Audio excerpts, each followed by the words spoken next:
Now, in the fourth installment of our series on sex trafficking in Nigeria, we meet a woman who tells us how she was held captive in Italy for 5 years and forced into prostitution.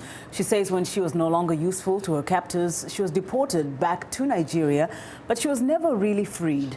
Hertha Murdock has more from Edo State in Nigeria. When Patience Ken was 19, she wanted to go to Europe. Is somebody that tell me, did I want to go to Europe? He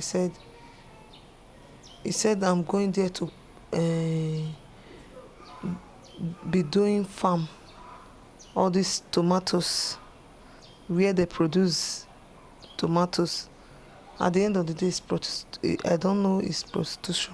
Patience donated hair, nails, and clothing to a juju priest, or shaman, and vowed to pay the handlers for her travel to Europe or die.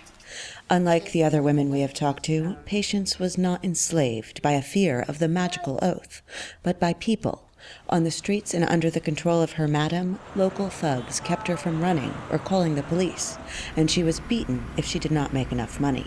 I wanted to run away, but I can't.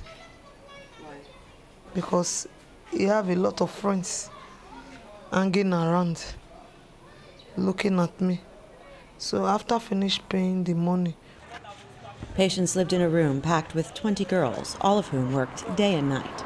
For all 5 years, she says, she was deliriously tired and deeply lonely. And although she made tons of money, she never saw a penny. you can't call your family, you can't send money to your family, you cannot eat very well. That is it.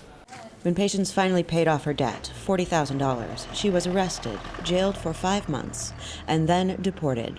She does not know if it was the madam who called immigration. Years later in Benin City, Patience says the horrors of Italy never really left her. Just talking about the experience, she adds, still hurts. I did not feel strong. I feel bad. Anytime I remember those things, so I decided crying. Anytime I feel those things, I don't eat. I lose my appetite. So as I'm saying it, when I get home, I can't eat very well because I feel bad. Patience says she has no interest in turning in the people who held her. They will be punished, she adds, but by God and not by her. Heather Murdock for VOA News, Benin City, Nigeria.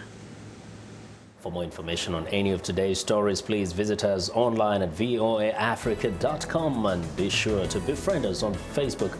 The address facebook.com/VOA in focus.